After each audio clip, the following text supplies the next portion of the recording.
Mo kí gbogbo ọmọ ilẹ̀ Yorùbá jákèjádò gbogbo àgbáyé.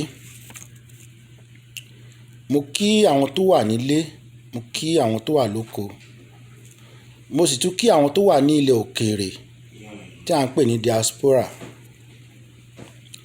Orúkọ tèmi ni Apostle Israel Ayọ̀ Sànyà. Mo ti fìgbà kan kéde nígbà tí a fẹ́ ṣe ìbò ẹlẹ́ẹ̀kejì ti Buhari, nígbà tí Sowore jáde tí wọ́n mú gbogbo ẹ̀ tán dojú ẹ̀ kodò. Ọ̀run gbẹ́nu mi sọ̀rọ̀ wípé lẹ́yìn Sowore ìjì ńlá ń bọ̀, èyí tí à ń pè ní consequence, èyí tí à ń pè ní pé wọ́n á jèrè iṣẹ́ tí wọ́n ṣe, àwọn òṣèlú ṣe nígbà yẹn. Gbogbo fídíò tó ti ń jáde lórí rògbòdìyàn tó ń ṣẹlẹ̀ jákèjádò ilẹ̀ Yorùbá ní Nàìjíríà, ní South West, ní South South àti ní South East nílẹ̀ Igbo, ó yẹ kó máa kọ gbogbo wa lóminú báyìí. Nígbà tí mo wá wo fídíò Sunday Igboho, Mr. Sunday Adéyẹmọ, àbúrò wa, ọmọ wa, àbúrò wa, ọ̀rẹ́ wa tí Ọlọ́run gbé dìde láti gbèjà ilẹ̀ Yorùbá, pàápàá jùlọ àwọn tó ti kọ́kọ́ bẹ̀rẹ̀ sí í ṣe iṣẹ́ ìdáàbòbò ilẹ̀ Yorùbá pẹ̀lú látòrí bàbá wa Ìbà Gani Adams, àwọn OPC, àwọn Àgbẹ̀kọ̀yà, pẹ̀lú látọ̀dọ̀ àwọn Àgbẹ̀kọ̀yà. Ó yẹ ká kí gbogbo wọn. Ṣùgbọ́n nígbà tí Sunday Igboho tó bú sẹ́kún lórí social media, nígbà tó ń sọ̀rọ̀ ìyà tí Yorùbá ń jẹ ní Nàìjíríà, nílùú wa ń bẹ̀ tí ibi tó ń pè Nàìjíríà àti ní òkè òkun, ẹkún yìí ó mú ọkàn, ó dàgbà tó bá sọ idà sínú ọkàn gbogbo ẹnikẹ́ni tó bá wò tó dẹ̀ nífẹ̀ẹ́ Yorùbá, tó ní ìfẹ́ Yorùbá ní ọkàn. Ọkàn mi gbọgbẹ́ nígbà tí mo rí. Ó wá mú mi rántí ohun tí a rí kà nínú Bíbélì nígbà tí Jésù Kristi olùgbàlà tó sọkún.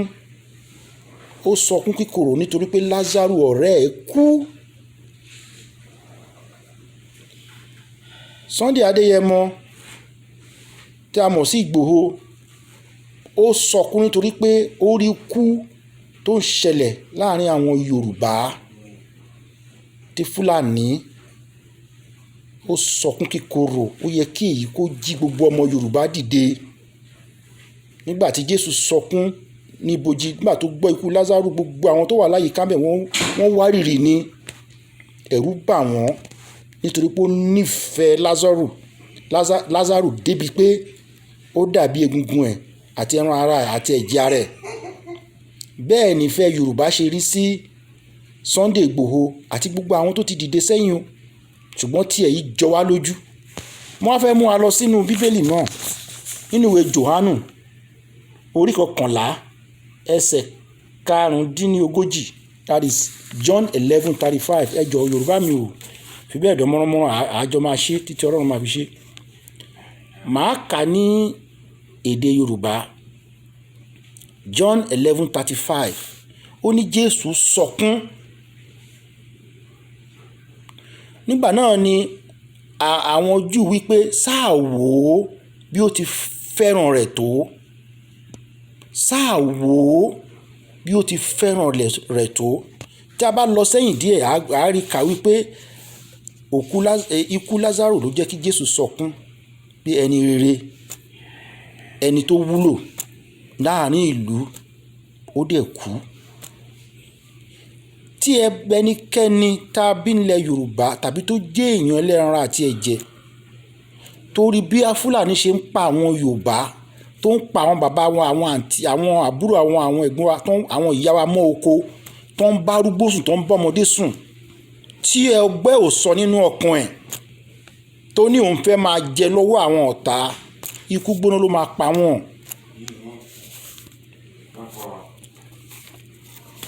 ẹkún Sunday Igboho kò sún fún rẹ̀ nítorí pé Ọlọ́run ó ti ṣe léèyàn. a tún wò ó tá bá tún lọ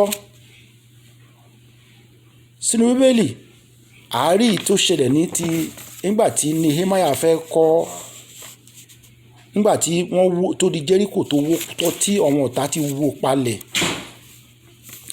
a mú gbogbo ẹ̀ lẹ́sẹsẹ. àsìkò ti tó kí Yorùbá dìde. Oorun tá a sùn ti tó.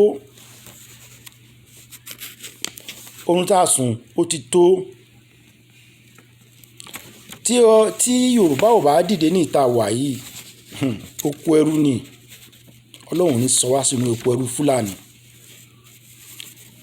àwọn ẹlẹ́sìn Kìrìsìtẹ́nì àti ti Mùsùlùmí táwọn sọ pé àdúrà ká máa lọ ṣọ́ọ̀ṣì kan lọ máa ké ó dá o, ẹ gbàdúrà o, ẹ gbàdúrà o, torí àdúrà ní gbogbo ọ̀nà téèyàn bá mọ̀ àti ti ìbílẹ̀ àti ti Mùsùlùmí àti ti Kìrìsìtẹ́nì gbogbo ẹ̀ ń ṣiṣẹ́ papọ̀ fún rere.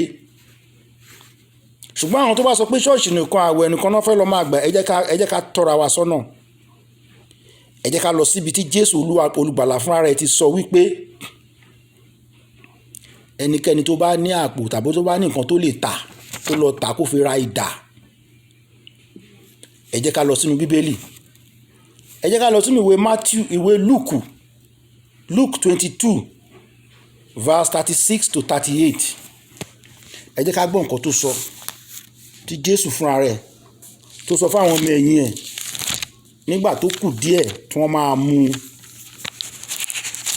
Luke 22 Bíbélì ni mò ń ṣí lọ́wọ́ yìí o. Luke 22 36 to 38.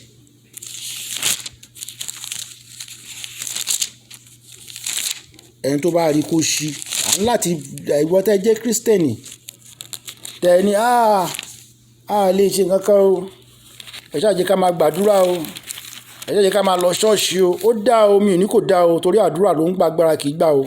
ṣùgbọ́n nígbà míì àdúrà tágbára gbọ́dọ̀ dúró papọ̀ ni. kán jọ jẹ́ ọ̀rẹ́, kán jọ jọmọ ìyá, kán jọ jọmọ bàbá, kán jọ dira wọn mú báyìí.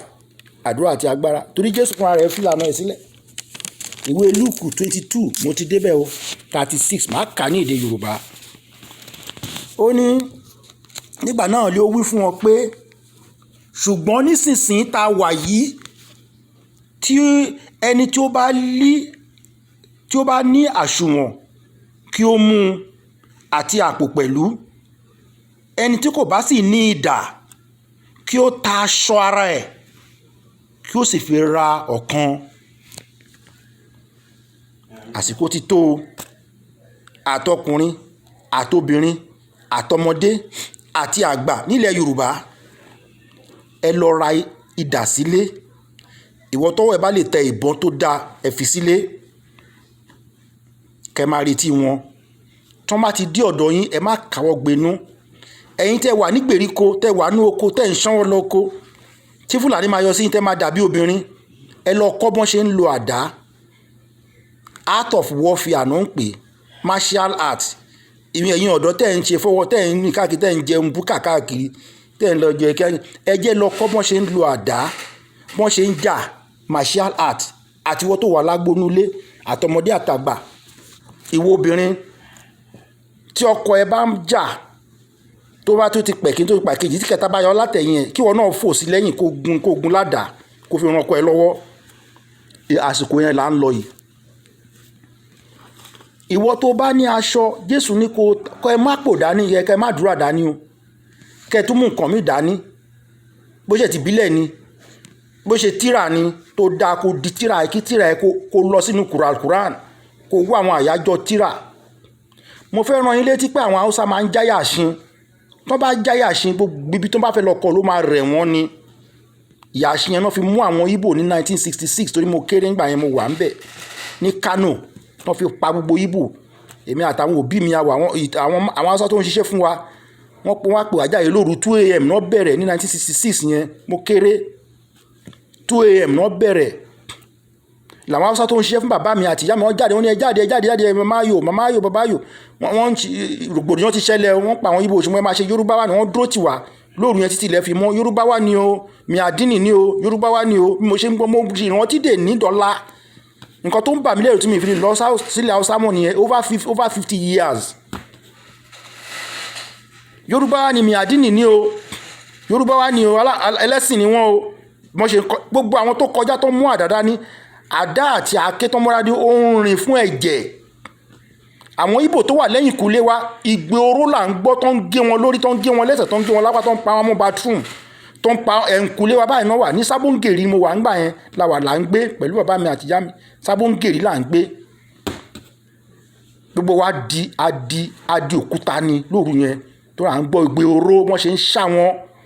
Gbogbo àwọn tó wá bá wa tó wá protect wa tó ń ṣiṣẹ́ fún wa ń gbà yẹn, tó ń ṣiṣẹ́ fún ìyá mi àti bàbá mi torí àwọn tó ń bá wa ṣiṣẹ́, gbogbo àdá tó múra ní ó ti rin fún ẹ̀jẹ̀ ènìyàn. Ẹ mọ̀ pé àwọn púpù yẹn wọ́n burú gan, wọ́n lá ní ẹ̀mí èèyàn. À ń bẹ́yẹ bọ̀ lápò. Tá bá tún lọ sínú ìwé Luke kan náà torí apostle ni mí, a fi Bible support tiẹ̀. You must defend yourself, Yorùbá land. Àtẹ̀yìn àgbàlagbà tẹ obìnrin tó bá jẹ́ pé obìnrin jẹ́ pé oúnjẹ nìkan ló ń sè kí ṣe lọ kọ́gbọ́n ṣe ń lo àdá níka ẹ lọ máa ṣe practice lẹ́yìn kùlé yín. Tó bá fẹ́ bẹ yín bẹ́ẹ̀ ṣe máa yẹ bẹ́ẹ̀ ṣe máa ṣá wọn padà fún oníkálukú lọ bẹ̀rẹ̀ ṣíṣe training báyìí. Torí wọ́n fẹ́ kọlù wa, à ń bọ̀ mo ṣì ń bọ̀ ń bẹ́ẹ̀ wọ́n fẹ́ kọlù wa. Gbogbo àwọn tó ń bọ́ sórí YouTube àtàwọn tó ń ṣe message ẹ ti ń gbọ́ nǹkan tó ń sọ. Ẹ̀yin tẹ́ wà lókè náà nǹkan tẹ́ bá lè ṣe ẹ fi ránṣẹ́ sílé, gbogbo ala máa káwọ́ pọ̀, ànígbà kan kó wa lẹ́rú. Ẹ bá tún lọ sínú ìwé Lúùkù kan náà orí 9 torí màá fi Bíbélì support message mi láàárọ̀ yìí. Orí 9 ẹsẹ̀ 23 Luke 9:23. Luke chapter 9 verse 23. Ẹ tún gbọ́ nǹkan tí Jésù ń sọ. À ń mẹ́yẹ bọ̀ lápò torí Kristẹni lèmi, Bible là ń kà, ṣọ́ọ̀ṣì là ń lọ. 23 mò ń bọ̀ o. Ó sì wí fún gbogbo wọn pé bí ẹnìkan bá ń fẹ́ láti máa tọ̀ mí lẹ́yìn, kó sí ara rẹ̀, kí ó sì gbé àgbélébù rẹ̀ ní ìjọ gbogbo, kí ó sì máa tọ̀ mí lẹ́yìn. Nítorí ẹnikẹ́ni tó bá fẹ́ gba ẹ̀mí rẹ̀ là yóò sọnù, ṣùgbọ́n ẹnikẹ́ni tó bá fẹ́ sọ ẹ̀mí rẹ̀ nù nítorí mi, òun náà yóò sì gbà á là. Nítorí pé èrè kíni fún ènìyàn kí ó jèrè gbogbo ayé kí ó sì sọ ẹ̀mí ara rẹ̀ nù, tàbí kó fi ara rẹ̀ ṣòfò. Ó ní ẹnikẹ́ni tó bá fẹ́ kó ó ní ẹni tó bá ń bẹ̀rù ẹ̀mí ẹ̀ níta wàyí pé mo fẹ́ dàgbà mo fẹ́ darúgbó, ó máa sọnù ni. Torí nígbà tí a bá fèèlì báyìí, gbogbo àwọn ọmọ wa tá a bí wọn ò lè lọ lé mọ́. Àwọn tó wà nínú ilé ìyà náà máa jẹ kú. So àwọn ọmọ tá a bí yẹn ẹ̀mí wa nìyẹn. Ìwọ tó wà láyé ń sì tó bá lè jà, Haúsá tó ń pààyàn kiri rò pé wọ́n kí àfẹ́mi wọn ni torí àwọn tó máa jẹyé ní máa ṣe á ṣe ń bọ̀ níbẹ̀ o. Torí àwọn tó máa jayé lẹ́yìn wọn náà ń ṣe. Torí cycle làwọn ọmọ ènìyàn ń lọ Ọlọ́run recycle wa ni bẹ́ẹ̀ kan ṣe ń lọ bẹ́ẹ̀ kan ti ń bọ̀, oníkálukú ń lọ is a cycle of life. So àwọn tó wà ní tẹ́bá Amẹ́ríkà ń sẹ́ àwọn forefather tó jà fún ìlú yìí, ọlọ́mìn díà àwọn rẹ́dìdì á pa wọn mọ́kọ, wọ́n sun wọn, ṣùgbọ́n wọ́n dìde wọ́n jà wọ́n dẹ̀ gba ilẹ̀ yìí torí pé wọ́n wà ní no man's land lamẹ́ríkà, wọ́n dẹ̀ gba àwọn ọmọ wọn ń jayé ń sìn. Àwọn wà bí tó wà lọ́hùn tó ń wò sàlẹ̀ tó ń rẹ́rìn, àwọn George Washington àtàwọn bẹ́ẹ̀ bẹ́ẹ̀ lọ. So kí là ń dúró dè? Oníkìlọ̀ ti kìlọ̀. Èmi náà já àwọn kan tó yẹ pé yes ń join wọn. So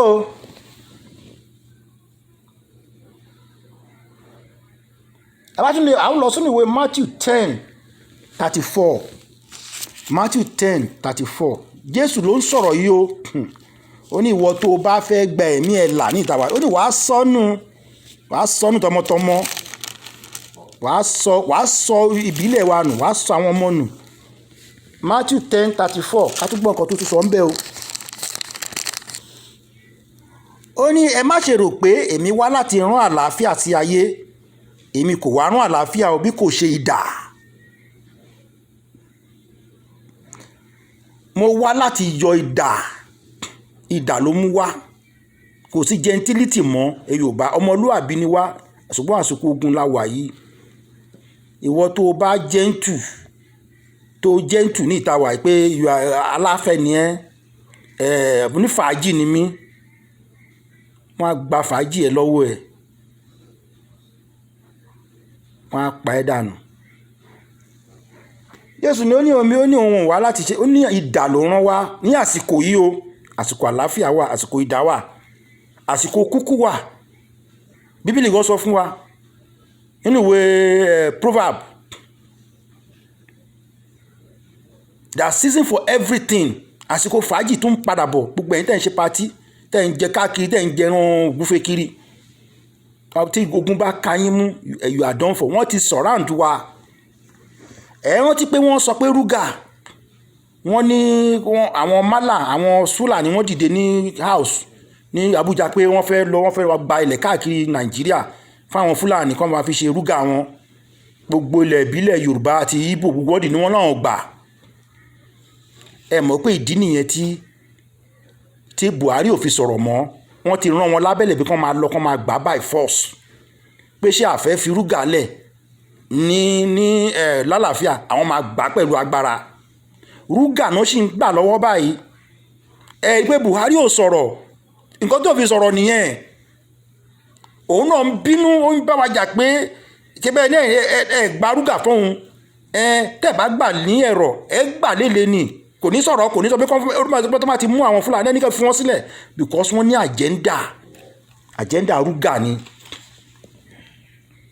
Ẹ jẹ́ ká máa mẹ́yẹ bọ̀ lápò.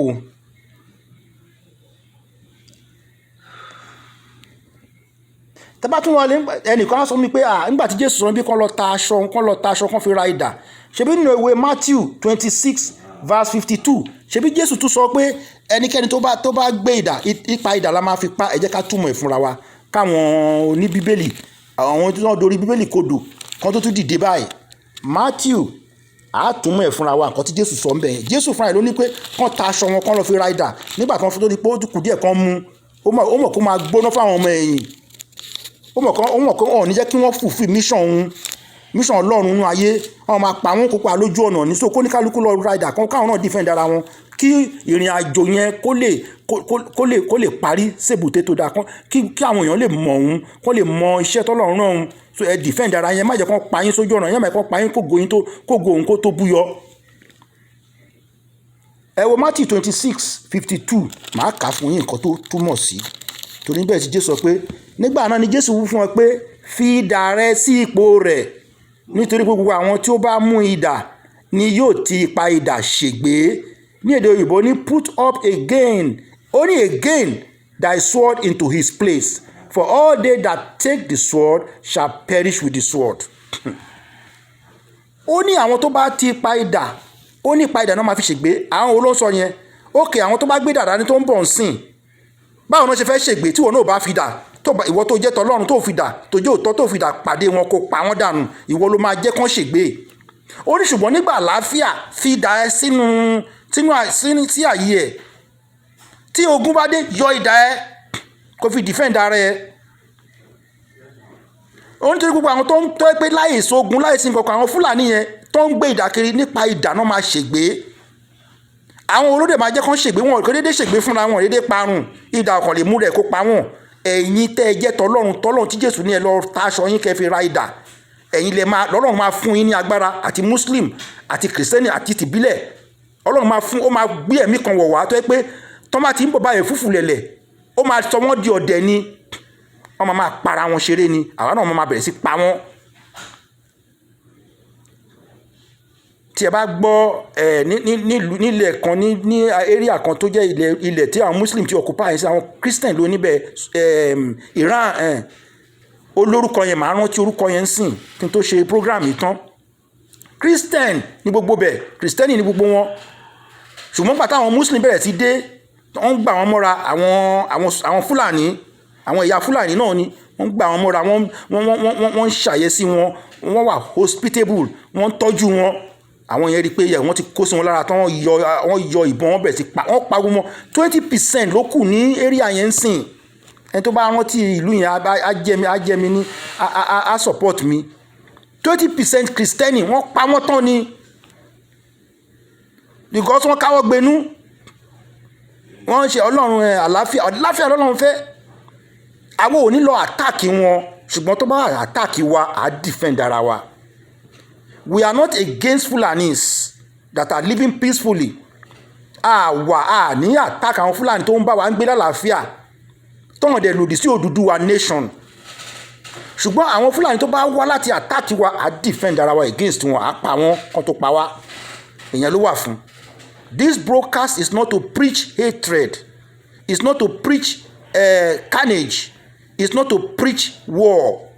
But this program, this message is to preach defense and not offense. We are not going to be offensive, but we are going to be defensive. That is Yoruba land. But those who come to our land, àwọn tó wá sí ilẹ̀ wa, tó fẹ́ wá pa wá, a máa lọ attack wọn. A dẹ̀ máa lé wọn jáde kó lórí ilẹ̀ wa. Because they don't come with peace. Jésù ní I come with peace. Muhammad sallallahu alaihi wasallam nígbà tó ń ṣe jihad, àwọn kèfèrí tán fẹ́ attack ẹ̀ tán ní ó wá láti preach Islam ni.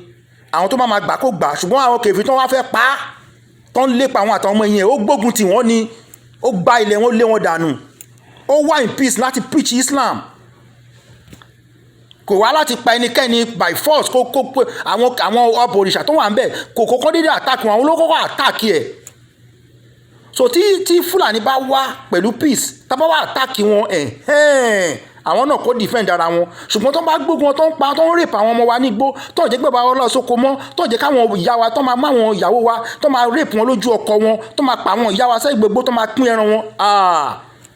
Buhari, ogun ti dé bẹ́ẹ̀ ìwọ gan, wàá ṣègbé. Buhari wàá ṣègbé láì, you will perish with you and your family. Buhari àti gbogbo àwọn Fúlàní kíní tẹ̀ ń pera yín ní kíní tí ń pera yín ní Aso Rock, gbogbo yín máa ṣègbé dànù ní orúkọ Ọlọ́run. Ọlọ́run ọ̀run máa dáná sun yín bó ṣe dáná sun Fáráò. wọ́n ṣe ṣègbé sínú òkun Fáráò àti kẹ̀kẹ́ ogun Egypt ṣe ṣègbé sínú òkun pa, ẹ máa ṣègbé sínú òkun ayé ni. L'Amẹ́ríkà tá wà, Amẹ́ríkà mo wà mo ti ń sọ̀rọ̀ yìí, gbogbo àwọn ọmọ tó wá sí tó wá kàwé tó máa sá kúrò nítorí pé Nàìjíríà ti dàrú, wọ́n ti gba gbogbo ẹ̀ mọ́ wa lọ́wọ́, kò síṣẹ́ mọ́. Adébíyà kàwé gbèsè, student loan la fi ń kàwé ńlùú yìí, student loan la fi ń kàwé. tá bá gba student loan tó ta kàwé, tá gba bachelor, tá gba master, a máa sanwó yẹn for over 20 years. ní lè lọ lé mọ́. torí bẹ́ẹ̀ nǹkan tó ṣe lo program yẹn láti reduce wa nìyẹn, láti lé wa kúrò nílùú wa. Student loan la máa fi kàwé.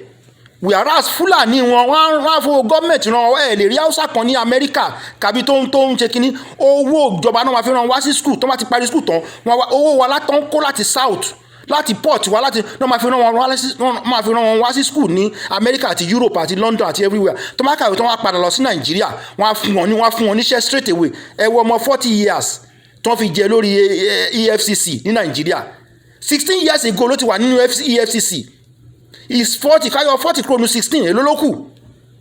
káyọ̀ 16 kúrò ní 40, how many years ló kù? ó ti kàwé ẹ̀ tán, ó ti ní masters before he was even 30 years old.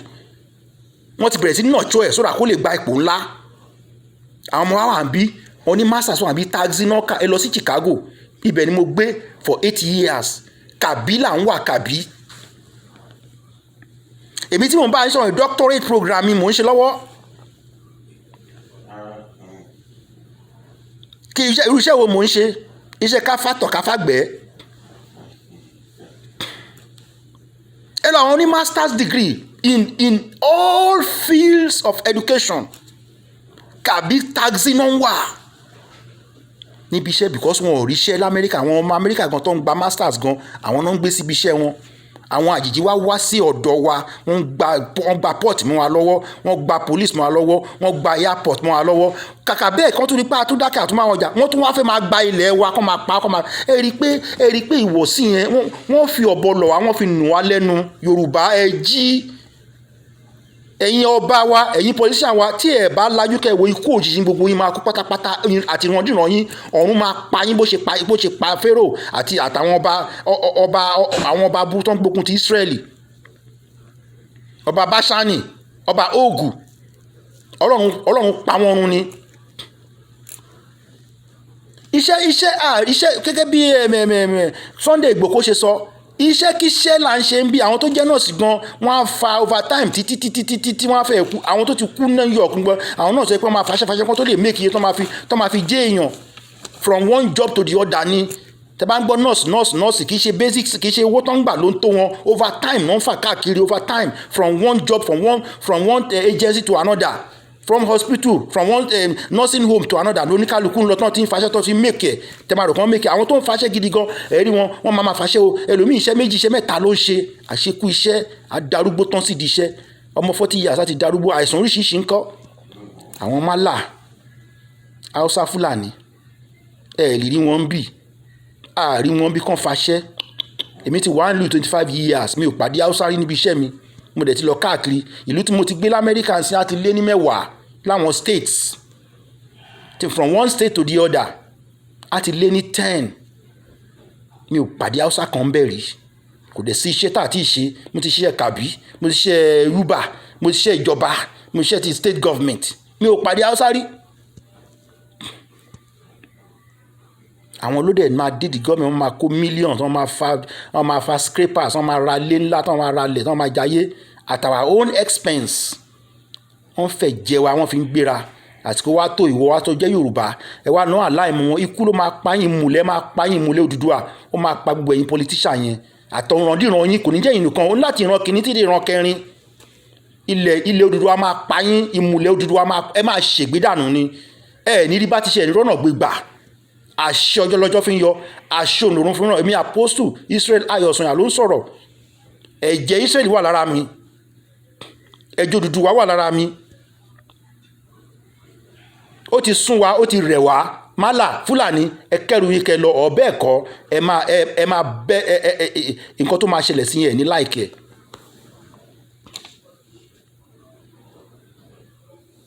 àsìkò ọmọlúwàbí kọ́ la wà yìí o.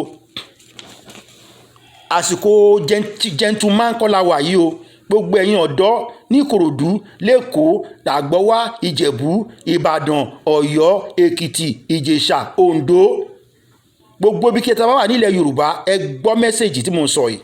gbogbo ká parapọ̀ pẹ̀lú Ìbà Gani Adams, Chief Sunday Igboho Adéyẹmọ àtàwọn tí orúkọ yín ò tí ì jáde tẹ́ já kíkanjú tẹ́ tún ní agbára jà àwọn tá a dárúkọ yìí lọ. apáyín pọ̀ ní o, kò sẹ́ni tó gbàgbé yín. gẹ́gẹ́ bí blogger kan ṣe sọ láàárọ̀ yìí, ó ní ẹ jẹ́ ká bẹ̀rẹ̀ sí dáwó fún wọn àtàwọn OPC àti Sunday Igboho ká form one fundraising ká bẹ̀rẹ̀ sí ṣe fún wọn. nǹkan tá bá lè rí ránṣẹ́ fún wọn, ọ̀nà kan tá bá lè gbé gbà kó bọ́ sọ́wọ́ wọn. gbogbo ẹ̀yin tẹ́ wà lágbólé ẹ̀yin ọ̀dọ́ lẹ́kọ̀ọ́ ní Lagos ìsàlẹ̀ Èkó rántí bí mi. ọmọ Gàdúgànran lèmi, ọmọ ojú ọlọ́bùn Àjàyí Bẹ̀m̀bẹ́. ibẹ̀ mo ti jáde. gbogbo ẹ̀yin boys ìsàlẹ̀ Èkó ó yẹ gbéra. ẹ̀yin alágbẹ̀dẹ ẹ bẹ̀rẹ̀ sí rọ àdá, kẹ́ máa rọ àáké, kẹ́ máa rọ gbogbo nǹkan ìjà àti ìbọn tẹ́ bá lè rọ indigenous gun. kẹ́ lọ acquire knowledge technology tán fi ń ṣe ìbọn, tán fi ń rọ ìbọn. kẹ́ ready. Nàìjíríà ti change. gbogbo fàájì tẹ́ ń ṣe kiri yẹn, tẹ́ máa wọ bàtà, tẹ́ máa wọ sálúbàtà lọ́sàn-án gangan ẹ̀yin boys tẹ́ máa rìn káàkiri, tẹ́ fẹ́ yọ ọ̀lẹ́ kalẹ̀. àsìkò ọ̀lẹ́ kọ́ lélẹ́yìí o. ọ̀ẹ́s àwọn ọmọ tá ń bí òní rògbòlò. àìmọye àwọn táwà ní diaspora tí ìlú ti sún wa. a fẹ́ padà sílé, ṣùgbọ́n àti padà sílé ń kọ́ kí la fẹ́ lọ bá ń bẹ̀. oní 50 years wà ń bí, oní 30, oní 40 years wà, oní 25 lèmi ti lò kọjá yìí. àwọn tí mo dẹ̀ bá ń bí tó ń jẹ́ àwọn èèyàn mi náà wọ́n wà ń bí tó ti lò ju 25 yẹn lọ. gbogbo port ń sìn Haúsá Fúlàní ni. ẹ̀yin tẹ́ ń ṣiṣẹ́ lọ́fíìsì, tẹ́ wà ní custom, tẹ́ wà lọ́lọ́pàá, a máa lé yín ká ẹ máa wọ́n gbùngbùngbùngbùn. ẹ̀yin náà ṣé wọ́n ti fi Yasin, wọ́n ti fi dè wá. Yasin làwọn Haúsá fi ń di àwọn èèyàn. gẹ́gẹ́ bí ọ̀rọ̀ tí mo sọ lẹ́ẹ̀kan, Yasin náà fi di àwọn gbàtọ́ kọ́ àtàkì Ìgbò earlier before the last one tó fi rí wọn pa yẹn. àwọn Ìgbò dìde pẹ̀lú bọn ni. Ìgbò jáde ní Sabongeri ìgbà tó kọ́ àtàkì wọn Ìgbò jáde wọ́n defend ara wọn ìgbà tí Málà wá rí pé wọ́n tiẹ̀ nìkan àwọn ọlọ́pàá kọ́kọ́ ṣòfin pé gbogbo àwọn tó bá níbọn kan máa kó wá ìyẹn lọ́kọ́ ṣe but mo mọ̀ pé Ìgbò fún gbogbo ìbọn wọn lẹ̀ wọ́n wá rí pé táwọn bá tiẹ̀ wọ́n sì ládàá wọ́n sì láàké ńlé Ìgbò náà rẹ́dì fún wọn ṣùgbọ́n wọ́n á lọ jáyà sin Yàsín yẹn màálù náà fi ń ṣe ó máa rẹ̀ wọ́n ní àṣírí àwọn Haúsá mo sọ fún yín yẹn o ó máa rẹ̀ wọ́n òru náà wá ká wọn mú 2 a.m. ó máa rẹ̀ wọ́n tó bá ti gbọ́rọ̀ bá wọn lè dìde wọn lè gbá pé wọ́n ti sunrun àsùn fọ́nfọ́n ti fọ́n àsùn má padà rẹ̀ ní ti kí àjà àwọn Ìgbò ti sùn 1966 ni mo ti gbọ́njú wọ́n ti sùn wọ́n ká wọn mọ́ ni lóru 2 a.m. náà bẹ̀rẹ̀ là ń gbúrò bọ̀ ní 2 láago méjì wọ́n ti jẹ́ kí aago 12 kọjá oorun ti wọ̀ wọ́n lára Yàsín ti mú wọn màálù náà fi ń já Yàsín yẹn àwọn Fúlàní ló ní kinní yẹn lọ́wọ́ Sunday Igboho bí tó bá ń gbọ́ mẹ́sẹ̀jì kó pè mí máa fi nọ́mbà mi sílẹ̀ Yàsín tó bá ti já Yàsín yẹn ó máa rẹ̀ wọ́n máa sùn ní Ìgbò dẹ̀ ní nǹkan ìbílẹ̀ táwa ní wọn ní tó wa nǹkan tó fi mú wọn àwọn tó wà ní ìbílẹ̀ tó wà ní east wọn ní nǹkan o ṣùgbọ́n wọn ní nǹkan tó Yorùbá àti pé àwọn tó wà ní òkèèrè àwọn yẹn business tó ń lé kiri wọn ti ráyè pé kán dira ní ti ìbílẹ̀ Catholic ní gbogbo wọn most of them they are Catholics inú church náà ń lọ láàárọ̀ máa tó bá ti ṣe mass àárọ̀ aago 6 oníkálukú ti padà sí business ní Sunday morning ẹ ti bá Ìgbò lọ́jà because mass wọn àárọ̀ kùtùkùtù ni wọn ń lọ sí regular church tá máa dago mẹ́rin ìrọ̀lẹ́ Ìgbò ráyè yẹn business ti wọn owó náà ń lé kiri Haúsá ká wọn mú báyìí wọ́n ṣá wọn wẹ́lẹ́wẹ́lẹ́ ni àní bí mo ṣe yọ̀ǹ tó ń gbà yẹn mo ń wo àdá àti àáké tán mú dání wọn kó àwọn tó gbébọn àwọn tó máa tán mú ṣìgìdì àwọn kùmọ̀ oríṣiríṣi tán ti fìṣó sí lẹ́nu tó ń rin ẹ̀jẹ̀ mi ò lè gbàgbé mo sì máa tún broadcast ṣe o ní èdè English èdè òyìnbó 1966 ó rin ẹ̀jẹ̀ ni wọ́n wá síwájú ilé wa màmá ayọ̀ lórúkọ mi náà mọ̀ mí fi bàbá mi ẹ̀gbọ́n mi obìnrin náà wà ń bẹ̀ ṣùgbọ́n orúkọ mi náà fi ń pe bàbá mi náà fi ń pe ìyá mi màmá ayọ̀ wọ́n sọ yóò Haúsá gbà mo gbá Haúsá gan gbà ìbọ̀ nísìnyí ó ti ń lọ díẹ̀ because mi ò padà síbẹ̀ mọ́ mẹ́mórì yẹn kò lè tán ẹmọ èjì mi sí mẹ́mórì yẹn ò lè tán lórí mi títí ara mo máa ń dread láti lọ máa ń bẹ̀rù láti lọ sílẹ̀ Haúsá ni tí n bá padà sí Nàìjíríà gan mi lè kọjá Ìbàdàn níbi tá à ń gbé síbu àwọn tó wà bẹ́ẹ̀ máa ń sá fún wọn ni ẹ̀rù wọn máa ń bà mí ni because wọ́n burú gan wọn ò ṣe bá ṣọ̀rẹ́ wọn ò ṣe bá ṣọ̀tá bàbá bá wọn ẹja àti gbogbo nǹkan tó jà lórí YouTube ń sìn gbogbo àwọn tó gbà wọn sí gẹ́gẹ́ àwọn obìnrin tó gbà wọn lọ máa rí wọn máa pa wọn mọ́nú ilé Haúsá ò ṣe bá ṣọ̀rẹ́ kò ṣe bá ṣọ̀tá o Haúsá Fúlàní ni mò ń sọ àwọn Haúsá gidi sì dáa díẹ̀ Haúsá Fúlàní àwọn Haúsá Kánò àwọn nígbà táwọn Fúlàní dé wọ́n ti capture àwọn gẹ́gẹ́ bí kí ní ṣe sọ ọ̀gá àwọn Ìgbò yìí IPOB Nnamdi Kanu wọ́n ti pa Haúsá rẹ́ Haúsá Fúlàní náà ń jẹ́ tẹ́lẹ̀ bàtán débẹ̀ tán wá láti wọ́n ti wá wọ́n darapọ̀ mọ́ Haúsá wọ́n láwùsá wọ́n ti mú Haúsá sí wọ́n ti torí wọn bọ̀lẹ̀ Haúsá gidigidi tán tẹ náà tùdó àwọn Fúlàní ń sìn gbáyé kí wọ́n kì í já Haúsá Fúlàní mọ́ Fúlàní náà ń jẹ́ ń sìn gẹ́gẹ́ bí Nnamdi Kanu ṣe sọ adúpẹ́ fún social media ó jẹ́ kí information kó káàkiri ń sìn so everybody ká máa prepare díẹ̀díẹ̀ ni so Ruga náà ń gbé lọ náà ń ṣe lọ́wọ́lọ́wọ́ ń sìn Ruga náà ń ṣe lọ́wọ́lọ́wọ́ báyìí gbogbo ẹ̀yin Yorùbá àti baálé ìwọ tó bá mọ̀ jájá ẹ máa kọ lẹ́yìn kùlé yín bọ́n ṣe ń jẹ̀ṣẹ̀ bọ́n ṣe ń dọ́jì àáké bọ́n ṣe ń ṣe ẹ máa practice ẹ̀ díẹ̀díẹ̀ àwọn ọmọ yín náà kọ́ máa practice ibi tọ́kọ bá ti ń bá bíi méjì jà tó ń pa wọ́n lọ tí kẹta yọ látẹ̀yìn ìyàwó tó wà lẹ́yìn kí ìyàwó gbé dàda kó ṣá látẹ̀yìn ọmọ náà kan deyín de lẹ́sẹ̀ ó máa ṣubú ọkọ àtọ́jú ká ṣe ẹ bá máa wo múfì yẹn máa rí. àti ẹ̀yin ọkùnrin àti ẹ̀yin obìnrin ẹ bẹ̀rẹ̀ ẹ̀yin tẹ́ wà ní kókó tẹ́ wà ní gbèríko àti ẹ̀yin tẹ́ wà ní urban city nílùú ẹ̀yin tẹ́ ń di táì kiri tẹ́ bá ti wọnú mọ́tò yín ẹ fi àdá sínú mọ́tò àdá tó ti mú gan ìtòbọ̀ ìwọ tó bá ní láísẹ̀nsì ìbọn ra ìbọn sínú mọ́tò ẹ because tó lè máa bọ̀ láti ibi iṣẹ́ kí wàhálà ti bẹ̀rẹ̀ kó defend ẹ̀mí ara ẹ kó defend tìyàwó àtàwọn ọmọ ẹ because tí Fúlàní bá wọ àárín wọn fẹ́ mọ ọmọdé o aboyún kan wọ́n á gé oyún inú ẹ̀ jáde, wọ́n á bá sùn, wọ́n á pa ọmọ ẹ̀. Ẹ lọ wo nǹkan tó ń ṣe ní Benue. Wọn ò fẹ́ mọ arúgbó, wọn ò fẹ́ mọ ọmọ kékeré, wọ́n máa pa everybody ní o. Kì í ṣe àsìkò ọmọlúwàbí, kì í ṣe àsìkò bank manager onítáì, kì í ṣe àsìkò education láwà yìí o. O lè wá educated dáadáa tó bá mọ̀ bọ́n ṣe máa defend ara ẹ. Go and learn. Ẹ lọ kọ́ bọ́n ṣe ń yìnbọn.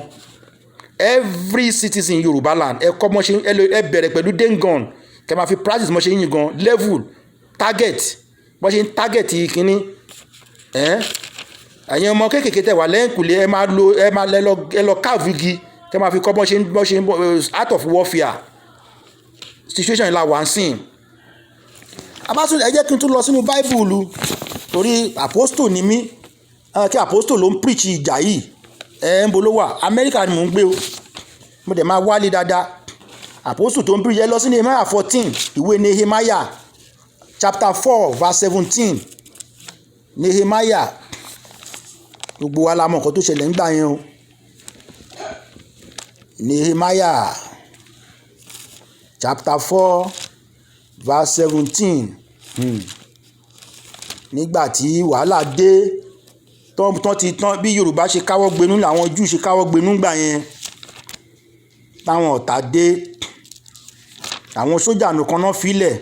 Eléyìí kì í ṣọ̀ràn pé kì í ṣe ọ̀ràn Sunday Igboho nìkan mọ́ o, kì í ṣe ọ̀ràn Sunday Adéyẹmọ nìkan mọ́ o, kì í ṣe ọ̀ràn Àgbẹ̀kọ̀yà tàbí OPC nìkan mọ́. Every Yorùbá citizen, ọmọdé, àgbà, ọkùnrin, obìnrin, ẹ lọ bẹ̀rẹ̀ sí ronú bẹ́ẹ̀ ṣe máa defend ara yín pẹ̀lú àdá, pẹ̀lú kùmọ̀ tó níṣó lórí, pẹ̀lú ìbọn. Amen. Torí Hausa Fúlàní wọ́n ti surround wa, wọ́n ti surround Yorùbá o, wọ́n ti surround wa o. Eléyìí kì í ṣe fake news o. Àwọn politician yẹn wọn ò ní jẹ́ because gẹ́gẹ́ bí oníblogger kan ṣe sọ́lá, wọ́n ń dúró de kí náà ti ń pè é, wọ́n ń dúró de 2023.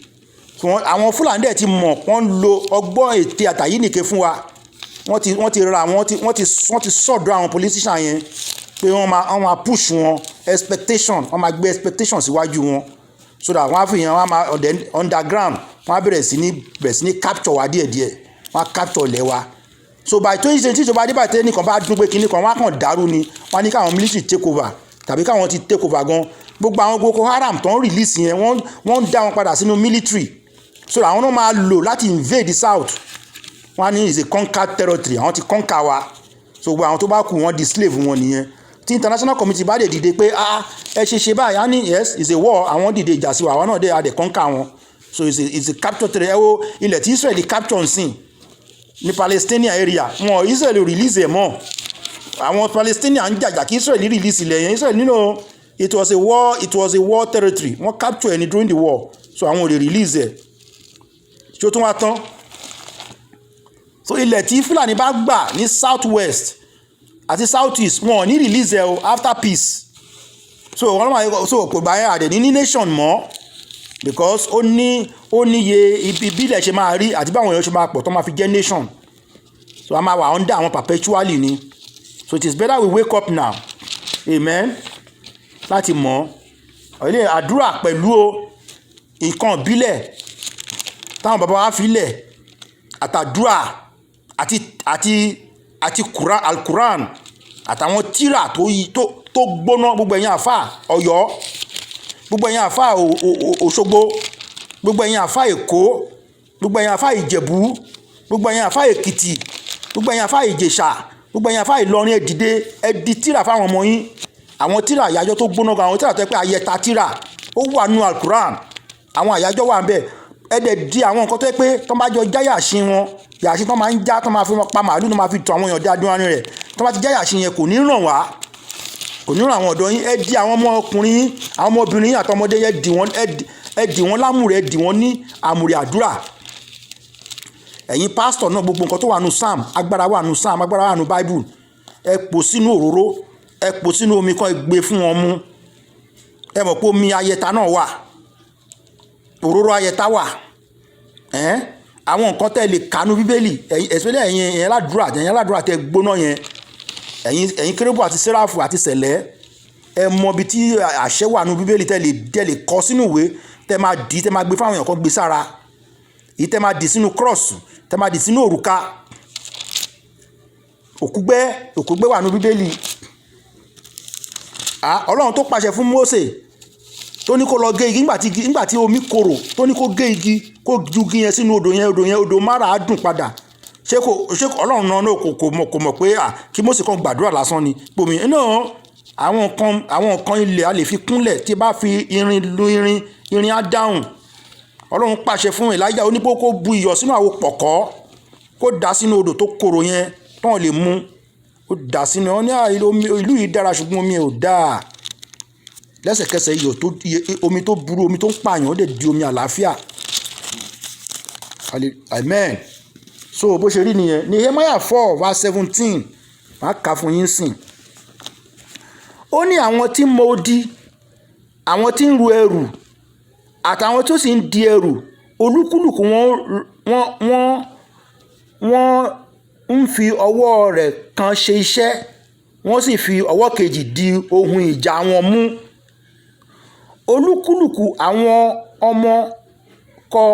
olúkúlùkù àwọn ọmọ kọ idà rẹ̀ lé ẹ̀gbẹ́ rẹ̀ bẹ́ẹ̀ ni wọ́n sì mọ odi ẹni tó ń fọn ìpè wà ní etí ọ̀dọ̀ mi mo sì tún fún àwọn ìjòyè àti fún àwọn olórí àti fún àwọn ènìyàn yòókù pé iṣẹ́ náà ó tóbi ó sì pọ̀ ó sì ya ara wa lórí odi ẹnikẹ́ni jìnnà sí ẹnìkejì máa kà ní èdè English ẹ jọ̀ọ́ ẹ foríjì mi Yorùbá yẹn fẹ́ lágbára díẹ̀ ó ní they which builded on the wall and they that bear burdens with those that laded everyone with one of his hands wrought in the work and with the other hand held a weapon for the builders and everyone that had his sword guarded by his side and so builded and he that sounded the trumpet was by me.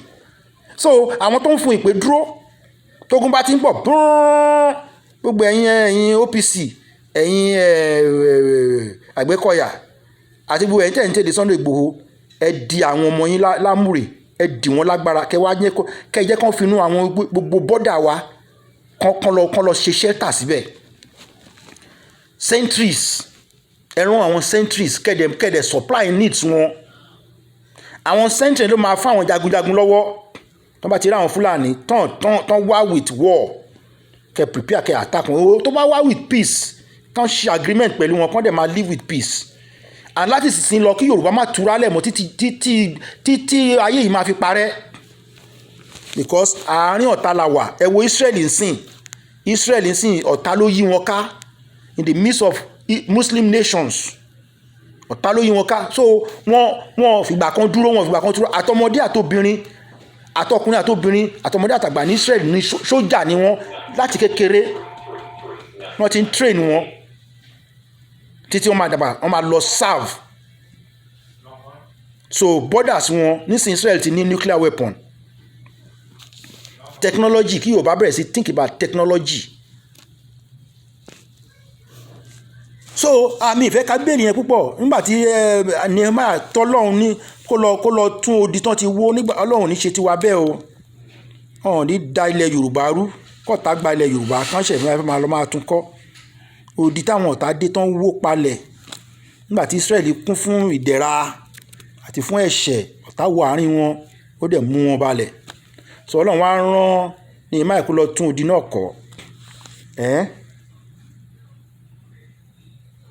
ẹ̀yin alágbẹ̀dẹ ẹ bẹ̀rẹ̀ sí ní rọ idà kẹ́ máa rọ ẹ bízì ẹ̀gbọ́n kan tó sọ ìwọ lọ ta aṣọ ẹ ẹ̀yin tẹ́ ní góòlù tẹ́ ní léèsì tẹ́ ra léèsì jọ erùpẹ̀ sí erùpẹ̀ but from one party to the other ẹ jẹ́ lọ ta àwọn góòlù yín kẹ́ fi ra idà àtàké sílé fáwọn ọmọ yín ọkùnrin ẹni kọ́ máa train là ní ẹ̀kúlé kọ́ máa train kọ́ máa fara wọn train náà kọ́ máa practice martial art kọ́ máa practice physical combat nǹkan tó kàn sí nìyẹn o so àwọn ẹsẹ̀ bíi èdè tí mo kà fún yẹn Jésù sọ ó ní lọ́ta Jésù fúnra rẹ̀ ló sọ ó ní ẹ̀taṣọ yín kẹ́ fi lọ́ọ́ fi ra idà o because wọn ní jẹ́ kẹ́ débi ògo tẹ́ bá ti ka yín múnú gbó ẹ̀yin náà defend ara yín kẹ́ sá lọ kẹ́ dúró lórí ẹsẹ̀ yín mẹ́sẹ̀gì tí mo sẹ́ndì sí òun gan ní ìlú ó ní Nàìjíríà láti di ẹni ilẹ̀ Yorùbá sọ́rí kò sí nǹkan tó ń jẹ́ Nàìjíríà mọ́ Yorùbá nation ó ní Yorùbá nation o mẹ́sẹ̀gì yẹn because àwọn Fúlàní ìjọba Fúlàní ń sìn ìjọba Buhari secretly wọ́n ti empower àwọn Fúlàní wọn bàtẹ́ ti gba rúgà yẹn náà fẹ́ gbà wọlé tẹ́lẹ̀ bọ̀ tí rúgà ò ti ṣẹlẹ̀ tá a ti tètè jí ẹ̀rí pé kò sọ̀rọ̀ ẹ̀rí pé Buhari ò sọ̀rọ̀ àtàwọn Fúlàní caliphate wọn àbí kí ni wọn cabals wọn ẹ̀rí pé wọn sọ̀rọ̀ gbogbo wọn pariwo Buhari sọ̀rọ̀ Buhari tọ́kì Buhari is a bad government ó kàn fi wá rẹ́rìn ni ẹni máa wà wọn ọ̀dẹ̀ Buhari sọ̀rọ̀ president ẹ̀rí kìíní náà Tinubu náà sọ̀rọ̀ àwọn yẹn wọ́n ti jáyà sílé wọn lórí wọ́n ti jẹ́ kán dọ̀dẹ̀ wọ́n retí 2023 wọ́n ti jáyà sílé wọn lórí wọ́n retí 2023 àtàwọn governors náà yàṣin ló ń ṣiṣẹ́ lára wọn ẹ̀jẹ̀ jí wọn pẹ̀lú àwọn nǹkan bílẹ̀ Nàìjíríà tó dájú ẹ̀yin tẹ́ ní nǹkan lọ́wọ́ ẹ má fojú lásán wò wọn ẹ má jẹ́ ká bá wọn jà ká má bára wa jà mọ́ wọ́n ti ṣe àwọn Fúlàní àwọn ní nǹkan lọ́wọ́ àwọn náà ní nǹkan ṣùgbọ́n nǹkan wọn ò tó tiwa ni àwọn náà ní ẹ̀gbọ́n ìgbà tí Bíbélì sọ Bíbélì ní principalities and powers ó ní rulers of darkness in high places ẹ rò pé àwọn náà lágbára ṣùgbọ́n tí wọn wà tó tiwa ni tí wọn ò tó ti Yorùbá nation kò tiẹ̀ súnmọ́ so ẹ jí àwọn Tinubu ẹ lo agbára fún wọn ẹ lo agbára ìbílẹ̀ fún wọn káwọn náà sọjí kójú wọn là ẹ jí wọn they are our brothers they are our fathers they are our grandfathers they are our sisters ẹ má jẹ́ ká bá wọn divide and rule nìyẹn àwọn mọ́là máa ṣe àwọn Fúlàní máa ṣe divide and rule ẹ má jẹ́ ká bá àwọn governors yẹn jà mọ́ Governor Mákindé kì í ṣe ẹjọ́ ẹ̀ wọ́n ti fi nǹkan pa wọ́n lára yàtọ̀ sí owó àti Ọọ̀ni of Ifẹ̀ bàbá wa ni wọ́n ẹ má jẹ́ ká bú wọn mọ́ Yorùbá gbọ́dọ̀ wà ní ìṣọ̀kan ẹ mọ̀ pé Yorùbá nation ẹ mọ̀ pé awo ni wá awo l'Odùduwà nǹkan tí Kristẹni wá gbà lọ́wọ́ wa nìyẹn ìmùlẹ̀ ní Yorùbá ìyẹn ló fà tá a fi ń dara wa káàkiri mu wọ́n ti yọ kíní yẹn kò lára wa wọ́n ti yọ kò láàrin wa àṣà àti ìbílẹ̀ wa wọ́n ti yọ Odùduwà is one ìmùlẹ̀ ní awo ní ẹnikẹ́ni tó máa darapọ̀ mọ́ Sunday Igboho tó máa darapọ̀ mọ́ OPC ẹ máa búra fún wọn ìbúra tẹ̀lé máa fún wọn kán tó máa fẹ́ lọ tó máa tẹ̀ rówó tó máa fẹ́ kà báyìí kẹ̀jẹ̀ ni kó máa jáde lẹ́nu wọn kán kú síbẹ̀ kí fún wọn kó jáde pẹ̀lú ẹ̀ kán kú síbẹ̀ kán máa rọrùn yẹn sọ jáde irú ìmùlẹ̀ bẹ́ẹ̀ ẹ má ṣe ìmùlẹ̀ pé ẹnikẹ́ni tó bá dà wá ilẹ̀ máa dàbí ọmọ ẹ máa kú ni kọ́mọ ẹ tó kú ń kọ́ kílẹ̀ tó pòṣìpà kílẹ̀ tó pa òṣìkà nǹkan á ti bàjẹ́ ìmùlẹ̀ tẹ́ máa ṣe fún wọn ni pé kán tó ṣe kán bá ti ní lọ́kàn wọn fẹ́ tú àṣírí yẹn báyìí ìfun wọn kó bẹ̀rẹ̀ ti jáde báyìí ẹ̀jẹ̀ kó máa jáde kọ́kọ́ kú síbẹ̀ irú ìmùlẹ̀ yẹn ló dáa jù ìwọ tó bá ti fẹ́ dalẹ̀ kó tó sọ̀rọ̀ yẹn jáde báyìí ìfun yẹn máa jáde ahọ́n yẹn kọ́ máa jáde ná ojú yẹn máa jáde etí yẹn máa jáde ìfun yẹn máa jáde ẹ̀jẹ̀ á bẹ̀rẹ̀ ti dà láti inú ara ẹ̀ wá kú síbẹ̀ ní onírọ̀ yẹn sọ so kí wàá nàfààní owó tó fẹ́ gbà tó ní rí enjoy irú ìmùlẹ̀ yẹn ni kẹ́ ṣe fún wọn gbogbo Yorùbá ká padà sínú awo Oòduà àti Christian àti Kristẹni àti kìnnìkan gbára gbogbo àwọn ẹ̀sìn tó kó wá bára yẹn Jésù wà Ọlọ́run wà lóòótọ́ o ṣùgbọ́n àwọn ọmọ ẹ̀yìn gan ẹ̀rí pé awo ni wọ́n nígbàtí Sọ́ọ̀lù wá fẹ́ wọ àárín wọn ẹ̀rí pé wọ́n kọ́kọ́ lè ná pé kí lòun wá òun ṣọmọ awo l'Odùduwà ìyẹn ló fà tó pé ẹ bá rà àwọn awo ìbílẹ̀ gbà tó di pé oríṣiríṣi ìranù wọ̀ náà sọ di nǹkan secret wọ́n sọ di something secret lórí pé tó bá lówó kílé kan á máa bára wọn san báyà ara wọn san sí dáradára ṣé báwọn àjèjì tán kó wá náà ni àwọn òyìnbó ló wá bá kí náà jẹ́ mọ́ wa lọ́wọ́ kán lè rí ilẹ̀ wa gbà náà ni báwo ni Bíbélì wọn kọ oríṣiríṣi sínú ẹ̀ ìtọ́ tó jẹ́ tọ́lọ́run wà ń bẹ̀ èyí táwọn náà fi kún àfikún ọpọlọ wọn wà ń bẹ̀ láti lè subdue àwọn gullible people àwọn tẹ́ pé ọkàn rírọ̀ ni wá alálàáfíà ni wá ìyẹn náà pè ní gullible àwọn tẹ́ pé ọkàn wọn dẹ̀ àwọn tẹ́ pé ìdẹ̀ra nínú wọn mọ́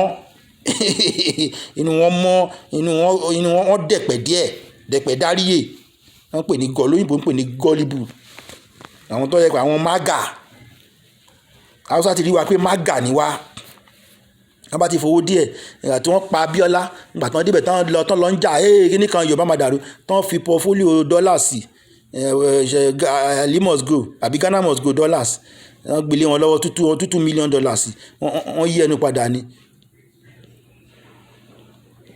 ìkan lára àwọn ní captain tó wà ní charge security sọ nígbà tó ń wọ́n wà ó mi rí pé ṣá èèyàn làwọn eléyìí àwọn ọ̀dàlẹ̀ Babangida gan sọ bẹ́ẹ̀ ní tí Yorùbá sọ pé ẹ̀rọ kí náà wá ti rọ̀ kí Yorùbá wo Yorùbá tẹnu wọn ò kò wọn nígbà pé bá ti mọ̀ wípé Oòduà àwọn ẹ̀yà wo ni wá ẹ̀yà ìmùlẹ̀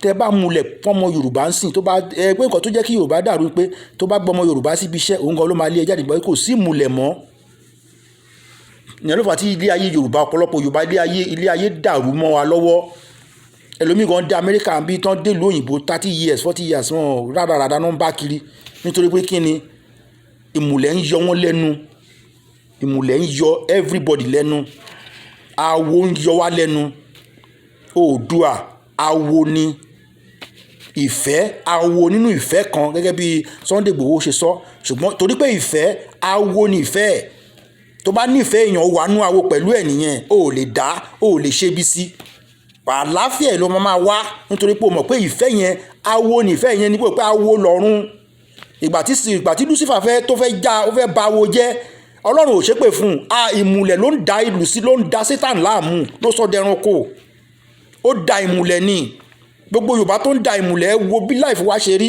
ìmùlẹ̀ Oòduà ìfẹ́ dẹ̀ ni ìmùlẹ̀ ìfẹ́ ni ìmùlẹ̀ ìmùlẹ̀ nífẹ̀ẹ́ ìfẹ́ ni ìmùlẹ̀ tí bá fẹ́ràn ẹ mo ti múlẹ̀ pẹ̀lú ẹ nìyẹn àlàáfíà ni máa wá ń biṣẹ́ tí bá gbẹ̀ sílé tí bá ní kó máa kí n fẹ́ràn ẹ lọ́wọ́ ò ní wọ̀nà tó máa fi bà tèmi jẹ́ because ẹ̀rù máa bẹ̀ pé èrè ìdá ìmùlẹ̀ ó máa léèyàn káàkiri ni ẹ máa wà ní ọkọ àti ìyàwó tán bá dára wọn ìmùlẹ̀ yẹn máa pa wọ́n ni ìmùlẹ̀ ìgbéyàwó ìmùlẹ̀ náà ni ìmùlẹ̀ nígbéyàwó ẹ bá rọ́kọ àti ìyàwó tán jọ ń gbé tí kan ń ṣàgbé tí kan ń ṣe pàṣẹ kan náà ń ṣe kíní káàkiri ẹ máa wo bí láàfin wọn ṣe máa dàrú because wọ́n da ìmùlẹ̀ so Oòduà ìfẹ́ ìmùlẹ̀ ni so gbogbo ọmọ Oòduà ibikíbi tẹ bá wà tẹ́ ń gbọ́ mẹ́sẹ̀jì yìí ẹ lọ ronú pìwàdà o ibikíbi tẹ bá wà tẹ bá rí Yorùbá ń bẹ̀ tẹ rí Ìgbò gan ń bẹ̀ ẹ má dára yín mọ́ ẹ jẹ́ kí ìyẹn ògo yẹn kó padà sí ilẹ̀ Oòduà pé tí n bá gbọmọ Yorùbá kan sí báyìí awo ni wá tí n bá tiẹ̀ bá forí èèyàn jẹ ọkà gan kò ní jáde síta ibi tá a bá gbọ́dọ̀ padà lọ nìyẹn kí ilẹ̀ Oòduà tó lè dúró ṣùgbọ́n ní pé ilé Tinubu ń ṣe tiẹ̀ Dúmọ̀sí ń ṣe tiẹ̀ oníkálukú wà tó máa jẹ ẹ wo gbogbo ẹ̀yin tẹ́ sọ pé ẹ ti múlẹ̀ sí ẹ ti ní kinní kan nǹkan kan ò lè ṣe yín mọ́ ọmọ yín wà ní diaspora kinní kan gbogbo ẹ rí Ọlọ́run tó sọ ayé àti kalẹ̀ inú múlẹ̀ ló ti fi sọ kalẹ̀ ó ní ẹ wá níwèé Genesis ẹ jẹ́ ká dé ènìyàn ní àwòrán ara wa ẹ wá ló sọ wọ́n múlẹ̀ ní kó tó dé ènìyàn Ọlọ́run ò dánù kan ṣe Lucifer Satan tó fẹ́ yapa ẹ̀rí ìyà tó ti ń jẹ báyìí ó ti di ẹranko inú ọ̀gbun iná ló ń lọ àti gbogbo àwọn tó bá tẹ̀lé gbogbo àwọn Fúlàní tó ń pààyàn yẹn inú iná ni gbogbo wọn lọ ọba fi Quran kọ́ máa fi Quran rọrí kọ́ máa pe Ànábì wa Muhammad sallallahu alaihi wasallam kọ́ máa pè lẹ́ẹ̀mẹ́wàá ojúmọ́ wọ́n ti da Ànábì Muhammad sallallahu alaihi wasallam wọ́n ti da Fúlàní ti da Ànábì Muhammad sallallahu alaihi wasallam wọ́n ti da Fúlàní ti da Ànábì tán gbé Quran kiri tán sọ pé kíní kan jihad Ànábì ò ní kọ́ máa pa àwọn èèyàn tí wọ́n wà lálàáfíà kọ́ máa pa wọ́n tán against yín àwọn tó against Ànábì wa lànábì pa nínú jihadi àbẹ́ẹ̀ka Quran dáadáa ni ó lọ láti fẹ̀sìn mùsùlùmí ó lọ láti gbé ẹ̀sìn mùsùlùmí káàkiri ṣùgbọ́n ìlú tó dé nítorí pé àwọn àbòrìṣà wọn wicked apààyàn ni wọ́n gbógun ìdàtí ó náà lọ dira padà ó ní àlàáfíà ló mú wa ìjà lè gbé wá pẹ̀lú òkè dẹ̀ ń pa wọ́n ó dìfẹ́ǹdà rẹ̀ ìyẹn ní Jésù náà sọ ó ní ẹ lọ ra ìdá ibikíbi tó bá dé tó bá fẹ́ gbé ẹ̀sìn àti ìwàásù yìí lọ tó bá fẹ́ pa yẹn dìfẹ́ǹdà ara yẹn pa wọ́n kí ògo mi kó má bàa wọ̀ mí kí ògo mùsùlùmí kó má bàa wọ̀ mí ni Ànábì Muhammad ṣe gbé jihad dìde kó gbé dìde kó má pa àwọn innocent people ká nígbà tó dáàrin àwọn kèfèrí tó wà tó sọ̀rọ̀ tó wàásù Allah fún wọn tó gbé mùsùlùmí débẹ̀ fún wọn táwọn èèyàn sọ pé àwọn ò tí ìgbà tó bá dọ̀la àwọn agbọ́ kò ní pa wọ́n. Ṣùgbọ́n nígbà táwọn abọ̀rìṣà dìde náà pé àìlè fẹ́ ba ìjẹ wa jẹ́ ń gbẹ̀sìn kan wá pé kọ́ máa forí balẹ̀ fóríṣà wa ẹjẹ́ apá wọn o ó lè fẹ́ pa òun kò burú ẹ máa bọ̀. Ànábì wa Muhammad sallallahu alaihi wasallam pẹ̀lú àwọn ọmọ ẹ̀yìn wọ́n rọ àdá wọ́n rọ ìbọn wọ́n rọ gbogbo ẹ̀ àwọn náà attack wọn padà wọ́n ṣe bẹ̀rẹ̀ sí gbalẹ̀ lọ nìyẹn. Gbogbo àwọn kèfèrí náà bẹ́ẹ̀ ránṣẹ́ síra wọn ó yá ọ̀gbẹ́ni tó gbé Islam wá yẹn ó ti dé o ó tún bọ̀ lọ́dọ̀ yóò èyí náà dìde ọ̀rọ̀ bẹ̀ sí Ànábì wa ní gbogbo yín lẹ máa kú tán ẹ máa gbẹ̀sìn ní líle ni. Jésù náà sọ fún àwọn ọmọ èèyàn ní ìwọ tó bá tó ládàá lọ́lọ́ ta aṣọ tó wọ̀ bàtà tó dá tó wọ̀ gbogbo ẹ̀yin tẹ̀ ṣe ń gbé Porsche tẹ́ máa gbé dollars lórí social media yín musician tó gun Fúlàní bá dé gbogbo ilẹ̀ máa sá àsálà gbogbo Porsche tẹ́ rà sílé gbogbo ilé tẹ́ máṣọ̀ tẹ́ ń kọ́ sí Banana Island wọ́n máa destroy wọ́n máa gbà mọ́ yín lọ́wọ́ ni. This is not a message of woe, it's the truth. It's the truth, it's the righteous truth. So àwa táwa ní diaspora fẹ́ padà sílé o Ọlọ́run á bá a tún ṣe o àdé ń bọ̀. Ẹ wo nǹkan tó ń ṣẹlẹ̀ ní Boko Haram àwọn Yorùbá àti Ìgbò àwọn Kristẹni náà ti síbẹ̀ wọ́n á lè ti capture wọn tán wọ́n á ní kó má pa wọn kó má nà wọn kó fi wọ́n lẹ̀ wọ́n kó wọn bọ̀ wọ́n á tún dá wọn lọ́lá wọ́n á tún kó wọn sínú army. They are preparing them for the war. Wọ́n ti Boko Haram yẹn wọ́n fi train wọn ni out of war because wọ́n mọ̀ pé tó bá dá training camp sílẹ̀ wọ́n á tètè detect wọn South adisẹ́ pé wọ́n ti ń train àwọn kan militia. So Boko Haram is northerners militia wọ́n fi out of war yẹn train wọn kọ̀ọ̀kan waste àwọn ẹ̀mí wọ́n fi train wọn sílẹ̀ ni because they have eyes for the south and the southeast and the southwest southeast and south because wọ́n la ní kíní la ní ocean alómi adẹ̀ ní ilẹ̀ tó lọ́ràá and ní àwọn we have minerals in the southeast southwest ibẹ̀ lépo wà tí wọ́n fẹ́ gba gbogbo ẹ̀. So they are deceivers ẹlẹ́tàn ní Islam gbogbo ẹ̀yin tẹ́ wà níbi iṣẹ́ tẹ́ wà ní custom tẹ́ ń retí kí ẹnìkan wá ṣe kíní lọ lé kẹ́ lọ gba nǹkan kẹ́ lé gbogbo wọn kó lórí àga wọn kẹ́ bú nǹkan sórí iṣẹ́ àwọn kẹ́ lómi ya wèrè nú wọn gbogbo àwọn tó ń transfer tó fi ń gbapò yín ẹ wá dákẹ́ ẹ fọwọ́ gbénú ara yín lè máa bájà lọ́fíìsì custom office àwọn prisons ẹ máa da nǹkan sílẹ̀ fún Yorùbá ẹgbẹ́ yín tó bá ti gorí àga ẹ máa pa mọ́là tó ń gbé àjọba lóyún lórí ẹ yẹ ṣe wá nǹkan fún wọn ẹ lọ ká ẹ̀mí mọ́ bí tó bá ti close tó lọ lé ka wọn kẹ pa sínú mọ́tò kọ́kọ́ padà sílẹ̀ wọn ẹ̀ ń káwọ́ gbénú ẹ̀ ń wẹ́ tó máa jà fún yín kẹ́yìn máa jẹ ẹran ọlọ́ràá gẹ́gẹ́ bí ẹnìkan ṣe sọ tọ́jú àwọn OPC àwọn táwọn diaspora tọ́jú wọn kò sí sálárì fún wọn ẹni kọ́ lọ máa wọ gbó lọ ẹni tó lọ́mọ tó níyàwó ńlẹ́ á wọ gbó lọ torí tiyín ẹ̀yin tẹ́ ní bàbá àtìyá sí abúlé tẹ́ sáwásáyé overseas ṣèṣe máa fowó ránṣẹ́ sí wọn kọ́ fi tọ́jú àwọn OPC wọn kọ́ fi kó nǹkan ìjà tàdá àtàké fún wọn kọ́ lè defend ara wọn ẹ̀ ń dóde Buhari ò ní ṣe nǹkan kan they are happy Buhari is very happy with what is going on because gbarúgà fún wọn wọ́n dẹ̀ fẹ́ force and wọ́n dẹ̀ fẹ́ gba ilẹ̀ yín so you go to keep quiet and they will empower the Fulanis they will be transporting them wọ́n máa kó wọn wá sí south àti south east àti south so that kàn lè occupy they are armies of occupation kí 2023 tó dé wọn máa da nǹkan rú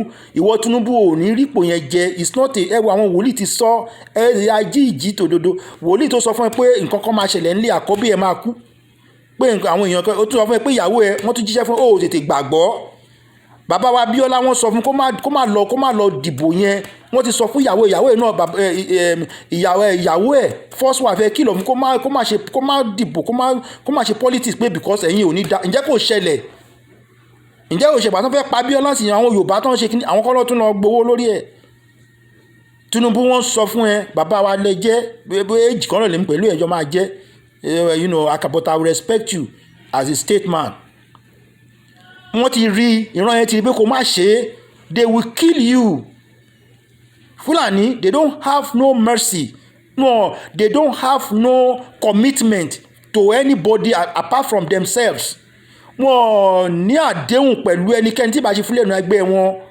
òdodo ni wọn ń dúró sórí ọ̀rọ̀ wọn Fúlàní wọn gbọ́n they are very subtle èkúté ni wọ́n máa jẹ wọn afẹ́ yìí sí wọn máa jẹ wọn afẹ́ yìí sí ẹ̀rí kan tí Babangida ṣe fún wa àti Abacha àti Abdulsalam òun náà ni Buhari ń ṣe lọ́wọ́ yìí. They don't have any love for anybody that is not Fulani like them. Awo ni wọ́n bẹ ṣe wò wọ́n yẹn, ìmùlẹ̀ ni wọ́n, they are caught in disguise. So kò sí 2023 kankan, they are lying to you. Tó bá di kàkà kíkún má jẹ́ ṣe náà máa fi ṣe, má gbé àmì wọlé. Don't trust them. Tinubu bàbá wa, don't trust them. Ẹ ronú, ẹ dira yín mú, ẹ lọ múlẹ̀. Tó bá yẹ tí àwọn ọmọ àti àwọn yọ̀ǹgbà tó bá mọ̀ kọ́tọ́ ẹ fi ọ̀rọ̀ ìmùlẹ̀ yí wọn Odùduwà ìfẹ́ ìmùlẹ̀ ni everybody lọ múlẹ̀. Tó bá ti dàmí o máa kú lẹ́sẹ̀kẹsẹ̀, kò sí pé bóyá ìyá máa jẹ ọmọ ìyẹn ti pẹ́ jù kíkẹ́lẹ́ tó pò ṣìkà ni nǹkan tó dá ti bàjẹ́ àti gbowó yẹn àti ẹ̀nà dédàjì kíkú tó pa lẹ́sẹ̀kẹsẹ̀ kẹ́jẹ́ máa àwọn nǹkan ìbílẹ̀ wà bẹ́ẹ̀ tó bá ti lè ó tẹ̀ fi kàn ẹ́ lára lásán tó múlẹ̀ aṣọ lásán tẹ̀ dìmú báyìí tẹ́ bá múlẹ̀ yẹn ikú òjijì lẹ́sẹ̀kẹsẹ̀ ìmùlẹ̀ ni Yorùbá nǹkan tá a fi lè jó tá a fi lè jàjàyè nìyẹn. So nǹkan tẹ́ bá ní kì í ṣe ìbọn nìkan àtàwọn kùmọ̀ àdá tó mú dáadáa tó kì í ṣe ẹyọ kan ẹ rájọ sílé ẹ̀yin boys ẹ ra kùmọ̀ ẹ lọ ṣe àwọn kùmọ̀ oníṣòwò lórí tó má ti àtàkì yín báyìí ẹ pa àwọn gbogbo wọn ni ẹ má sí àwọn tó máa fẹ́ gbé àárín wa kan gbé lálàáfíà yes ká coexist àwa táwa lamẹ́ríkà ṣe bí Naija Ghana kankan ní wá àdé ń coexist ẹnikẹ́ni tó bá rú fún bíbá ó máa lo ẹ̀wọ̀n ni à ń coexist pẹ̀lú àwọn tó wà ń bí they left us we coexist with them. So Fúlàní tó bá wà láàrin wa àní pa ẹ́ tó bá wà lálàáfíà but ìwọ tó bá gbé ká tó gbọ́ bá ti yàdá tiẹ̀ a máa ṣá ìwẹ́lẹ́wẹ́lẹ́ ni Jésù gan sọ bẹ́ẹ̀ Jésù sọ bẹ́ẹ̀ lọ wọnú Bible mo ti quote Bible fún yín Jésù fàṣẹ sí mo dúpẹ́ kí ní ìwọ́dà yìí pé máa kọ́ọ̀tì kíní program sọ́nà méjì ni it's over 1 hour now may God be with you àtúnjáde again mo tún máa broadcast ní English ní èdè Gẹ̀ẹ́sì so káwọn tó gbọ́ Yorùbá kán lè gbọ́. God help us. We are not calling for, we are not drumming this, we are not sounding the drums of war. But this is defensive message. Preparation to defend ourselves against attackers, against intruders, marauders. That's the message. The message of Sunday Igboho is not to kill Fulani.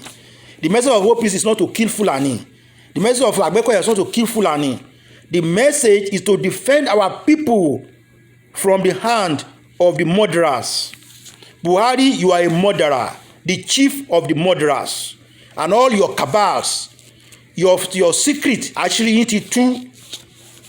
You remember when you are sick, God showed me that you will survive it. And the same God, the Spirit of God is telling me that you will die before your time. And all those cabals, all of you will die before your time.